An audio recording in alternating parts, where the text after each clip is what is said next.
Hey everyone, and welcome to my preview of patch 7.2, but first, there is actually a patch coming up before 7.2. It's called 7.1.5. It includes quite a lot of new features, including their first big passive class changes. I did a video on it late last night that you might have missed, so it's a pretty good idea to check that video out before you check out the 7.2 one, so you know where Blizzard are coming from with this patch. Okay then, patch 7.2 Tomb of Sargeras is the first major patch of Legion, and it seems to have a shed load of content.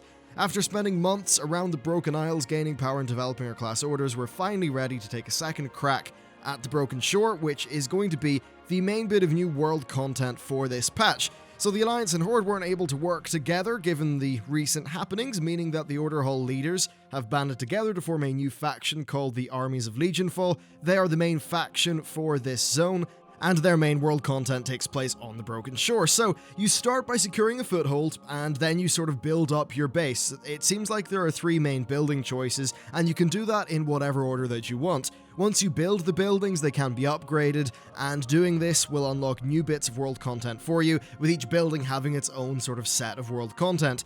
It also gives you upgrades, but they haven't really been specified yet, but we do know that they exist. Their goal overall seems to be to do something similar to patch 2.4, Fury of the Sunwell, or patch 5.2, but in a way that is a bit more player-driven.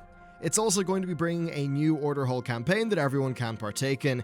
The rest of the Broken Isles will also be getting some new quests. Now, they're also getting another new feature called Legion Assaults. These are pretty akin to the invasions that happened in the pre-expansion event. All of the world quests in a zone will be disabled, and they'll be replaced with new Legion-related ones as they've basically invaded the whole zone. So after you complete a whole bunch of those and fight your way through the zone, you'll actually get one to take out their commander, again, just like the pre-expansion event.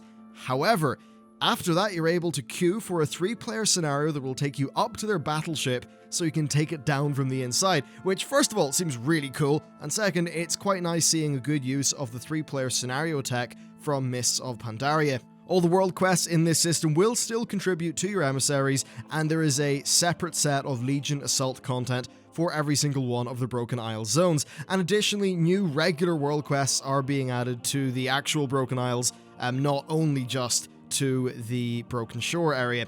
Flying is also returning. Draenor Pathfinder Part 2 is an account-wide unlock that will require you to do some 7.2 world content. There's also class mounts, but if you want a full breakdown of that stuff, then check them out from yesterday's video. Okay, let's talk about the new raid. So we're going to be venturing into the Tomb of Sargeras. It's a 9-boss raid, and the goal is to seal the Legion portal, which is where they're all spilling out from. Lore-wise, the area used to be the Temple of Elune, so while there are Legion-inspired areas inside it, they want to deliver other aesthetics as well, so it's not all just black and green. There's 4 main sections. There's the Cathedral near the entrance, which is the very Legion-focused bit. There's caverns beneath that where we fight Ashara's minions. Below that, there's an ancient sealed-off area from before the Sundering, and then at the very lowest level, we have the chamber where Egwene fought and killed the Avatar of Sargeras. Well, as we're about to find out, not really killed. They went through some of the initial bosses, which were pretty cool, but the big bit of news is the final 2 bosses of the raid, the Avatar of Sargeras and Kil'jaeden. So Sargeras isn't in the Avatar, we're just kind of like fighting off the latent power that's left in its husk, and then Kil'jaeden's the final boss. Do we kill him? I have no idea, but it's certainly interesting that he sort of features majorly there, as I would have expected to see him a little bit later on in the World of Warcraft cycle. Anyway, moving on to dungeons, there is a 4-boss long dungeon at the top of the Tomb of Sargeras, so that's pretty good. We're actually getting a new patch dungeon in this as well as a new raid. They're also tweaking the old dungeons and bringing their difficulty and rewards in line with 7.2 content, meaning that Mythic Plus and Heroics are still going to be relevant to players, but Normals will still sort of be there for, like the level up content, and as soon as you hit 100.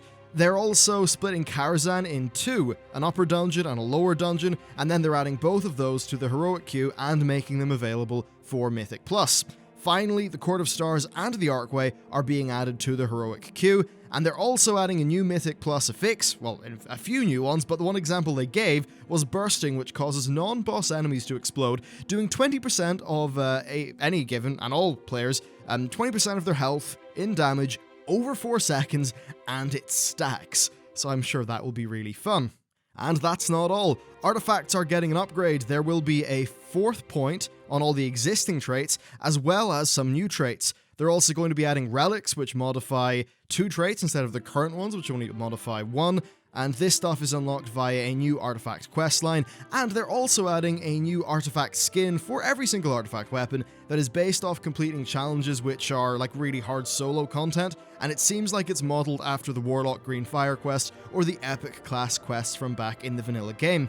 So that's pretty cool, and they're also adding new artifact catch-up stuff. Now that's actually not coming in 7.2, it's coming in 7.1.5, so check that video out. So that's pretty good, and it was nice they actually gave us a video looking at the new appearances, which are very nice indeed. PvP is also seeing new additions. Brawls are being added. Now this is similar to Brawls in other Blizzard games in that they're kind of wacky game modes that will exist for a small period of time and then will be phased out for a new one. They're basically just twists on the rule sets of the current battlegrounds. It lets them experiment with content, and some good brawls might even end up being permanent bits of content. The examples they gave were South Shore versus Tyron Mill returning, an instant cap Warsong Gulch, a 15 versus 15 battleground in an arena map, an Eye of the Storm with messed up gravity, an Arithai Basin with frozen water and limited visibility because it's during like a winter blizzard storm, and then an Eye of the Storm, but with the ram mount from the PvP World Quest in Stormheim that lets you like bump people around the place so you can sort of chuck them off cliffs, which sounds like a lot of fun, and that definitely does seem like something that would get me going into PvP content on a more regular basis than I currently do. So that's pretty much it for what's coming in 7.2. To do a recap, we've got all the world content that's going on in the Broken Shore. We've got the new world content that's being added to the rest of the Broken Isles. We've then got the Legion Assault events that can happen in the Broken Isle zones. We've got the new raid in the Tomb of Sargeras. We've got the Cathedral of the Eternal Night, which is the new 4-player dungeon. We've got the updates to all the other dungeons. We've got the new PvP Brawl system. We've got the new artifact weapon content. We've got the new artifact weapon quest stuff. We've also got the new Order Hall campaigns, and yeah, that's it for the patch. Overall looking quite comprehensive, but one thing to keep in mind is that unlike, say, 6.2, this isn't really meant to last for a year. In fact, Ian did mention, by name, patch 7.2.5, so in the same way we're getting 7.1.5, it's pretty safe to assume that quite shortly after 7.2, maybe 2 months, maybe 3 months, we get another patch, maybe akin to the size of 7.1.5, that adds new content and new systems. Overall, I'm definitely quite positive about the future of how the game's going. It seems like their patch cadence is very solid so far, and hopefully that's something they're able to continue into the future. But that's it for this video. Thank you very much for watching, and I'll see you next time.